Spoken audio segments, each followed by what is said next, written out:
Hi, friends, it's Megan. It's Wednesday Devotionals, and I have something new for us this week and for the next coming weeks. I thought it would be fun to do a little bit of a series on prayer.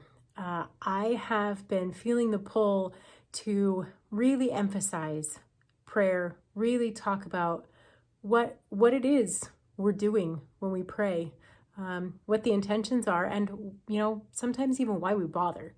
So I want to share. I think it's probably going to be probably 3 or 4 weeks of talking about different types of prayers, different ways we pray, different avenues we can use as prayer, and how, and maybe some of the different names and some of the different ways we can introduce prayer into more than just meal times or church.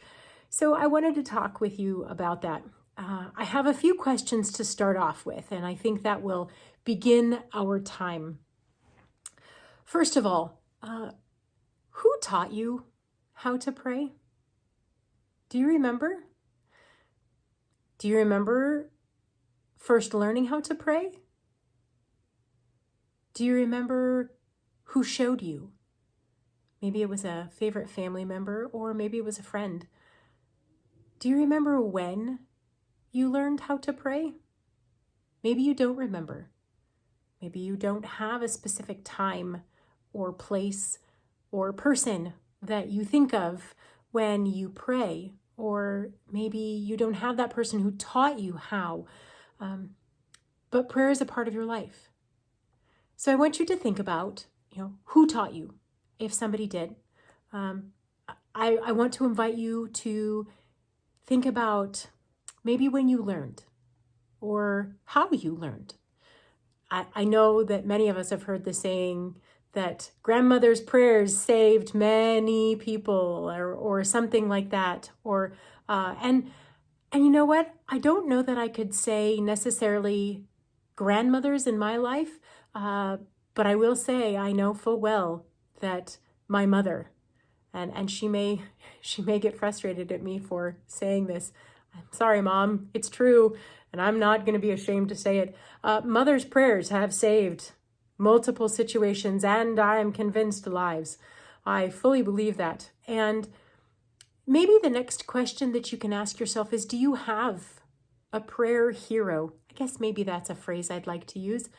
A prayer hero who you look up to and think, gosh, if I could only say prayers like they do, if I could only intercede or pray on behalf, or use words like they do. So do you have a prayer hero? And then maybe for the last question for today,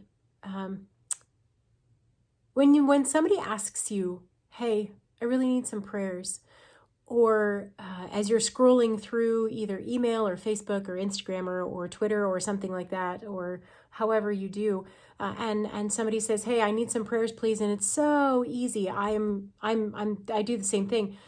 It's so easy to just throw up that little prayer hands, the little praying emoji, just like this, and respond that way. But then the question is, what do you do with it? Where do you go with that? How then do you respond? Do you continue scrolling? Guilty sometimes. Do you say a quick little prayer and then be done? Do you stop what you're doing and put your phone down or put your tablet down, or whatever you're looking at, and pause really and truly and say, just stop and pray? Do you put it in a prayer journal? Do you have one? Do you have a prayer journal? What do you do with that? How do you respond when somebody says, hey, I need prayers? One of my dearest and best friends, I would consider her probably my best friend.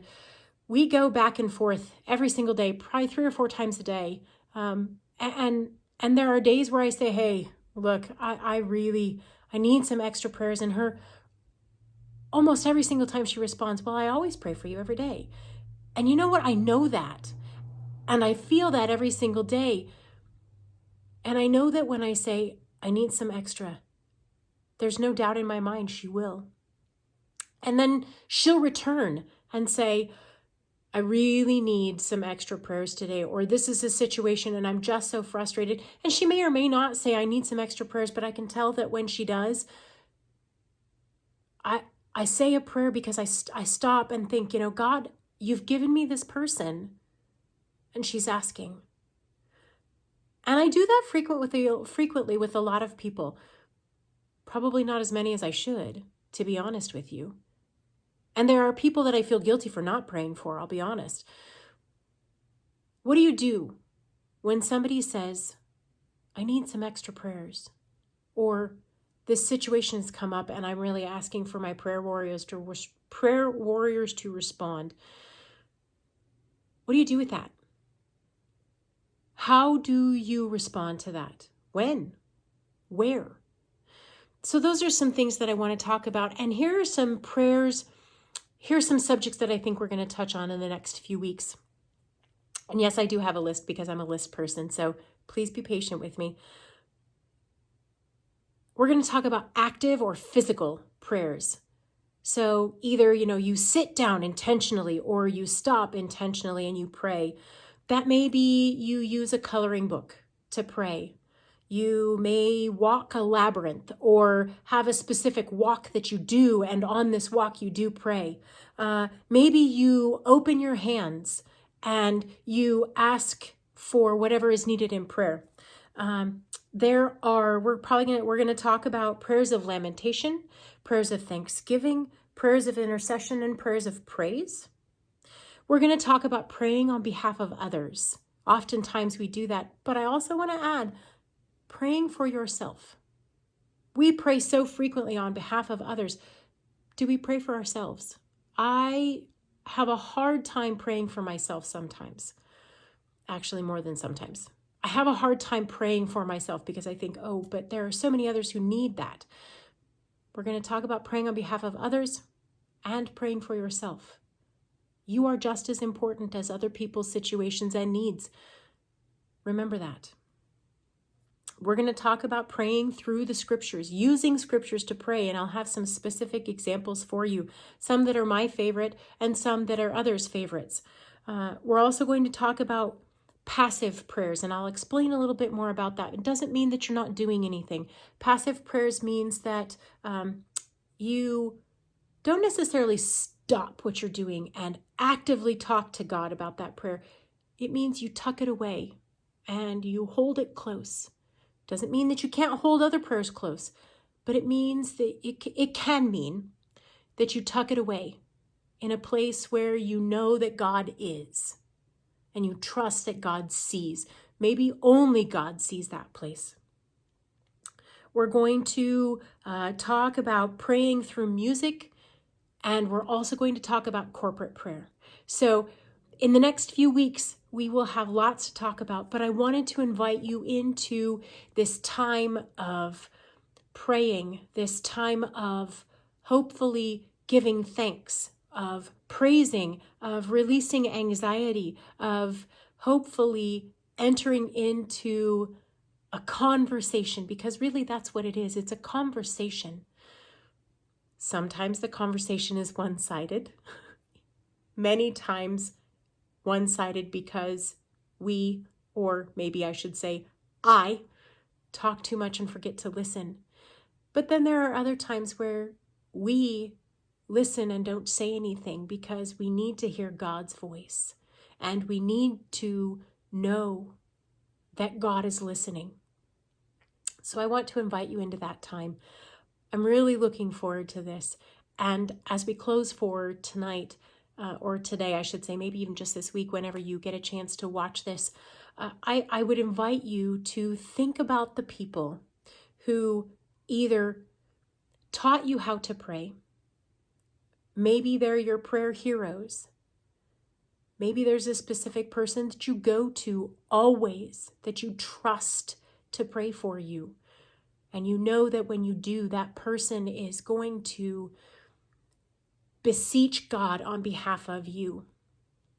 Maybe there are people who you know ask you for prayers and you keep them close to your hearts.